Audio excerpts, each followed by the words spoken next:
नमस्कार दर्शकों, आइए आज सुनते हैं एक कथा। शरीर नश्वर है।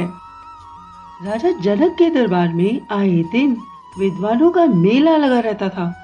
सभा बैठती तो पूरी सभा के सभासद और मंत्री विद्वानों से राजा जनक की बातें सुना करते थे और जनक कभी कभी तो बड़े अद्भुत ढंग से समाधान देते थे। संसार जनक की विद्वता को जानता था। जनक विदेह राज के नाम से भी जाने जाते थे। विदेह का अर्थ है कि जिसकी देह न हो। एक दिन जनक जी के मंत्री ने उनसे कहा कि महाराज, लोग आपको विदेह विदेही ऐसे नामों से पुकारते हैं, जबकि हम देखते हैं कि आपका तो शरीर है, तो आपको ये उपाधि, ये नाम कैसे मिला, ये हम जानना चाहते हैं। महाराज जनक ने कहा कि हे मंत्री, इसका जवाब किसी और दिन दूंगा, और बात वहीं पर खत्म हो गई। अगले दिन राजा जनक ने सभा में उसी मंत्री की ओर इशारा करते हुए कहा कि इन मंत्री जी से राजकीय कार्य में एक बहुत बड़ी चूक हो गई है, तो इन मंत्री को मृत्यु दंड दिया जाता है। ऐसा करके राजा जनक ने उस मंत्री को फांसी देने का आदेश दे दिया। फांसी देने का दिन और समय भी तय कर दिया। वो मंत्री घबरा गया। उस मंत्री के हाथ पैर कांपने लगे। वो सोचने लगा कि ऐसा क्या हो गया जिसके लिए कि मुझे मृत्यु दंड दिया जा रहा है। लेकिन राजा जनक से सवाल नहीं पूछ सकता था, तो वो मंत्री भी तो विद्वान था। उसने सोचा कि यदि राजा ने मुझे सजा दी है तो फिर इसे तो मानना भी चाहिए। दिन गुजरने लगे। आखिर वो दिन भी आ गया जब मंत्री को फांसी लगाई जानी थी। फांसी से कुछ 3-4 घंटे पहले राजा जनक ने उस मंत्री को अपने महल में बुलवाया। मंत्री उनसे मिलने पहुंचे। कुछ देर में तो मंत्री की मौत होने ही वाली थी। ये सोचकर वो मंत्री बहुत बेचैन थे। महल में राजा के सामने पहुंचे तो देखा वहां भारी दावत का इंतजाम था।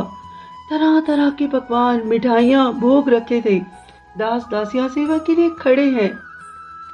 राजा जनक ने मंत्री से कहा, आइए बैठिए, भोजन कीजिए।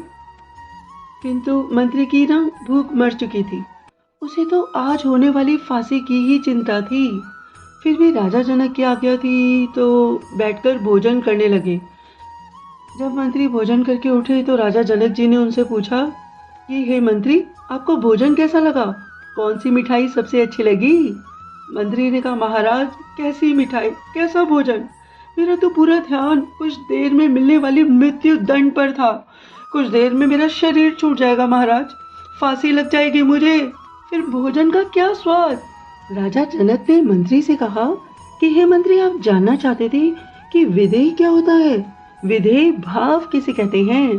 तो हे मंत्री, आप इस समय विदेह भाव में ही है, क्योंकि आपकी मृत्यु आपके सिर पर है।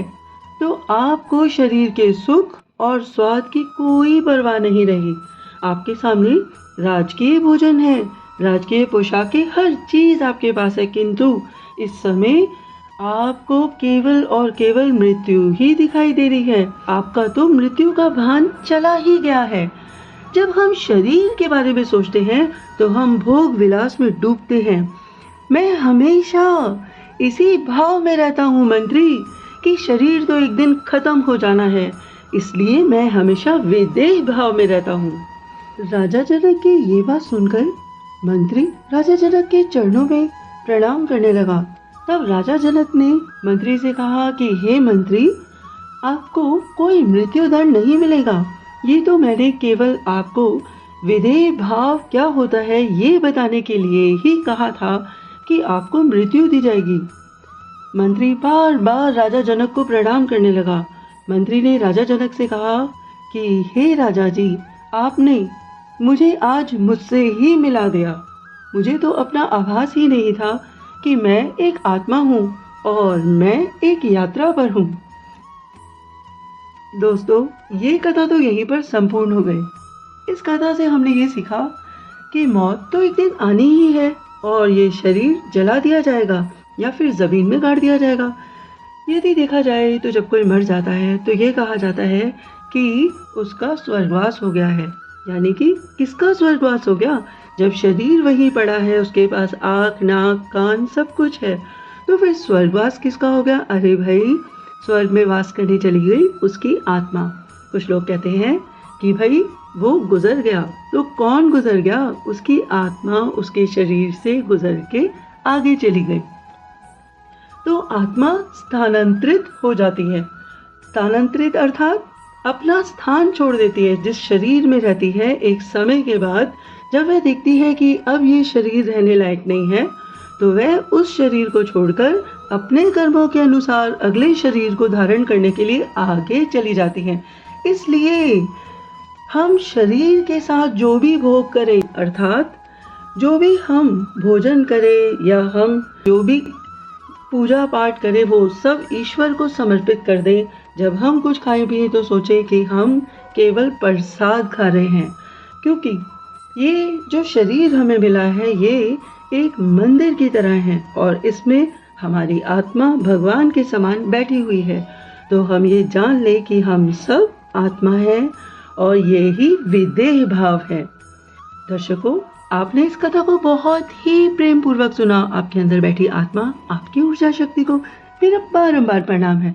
बहुत बहुत धन्यवाद, बहुत बहुत धन्यवाद।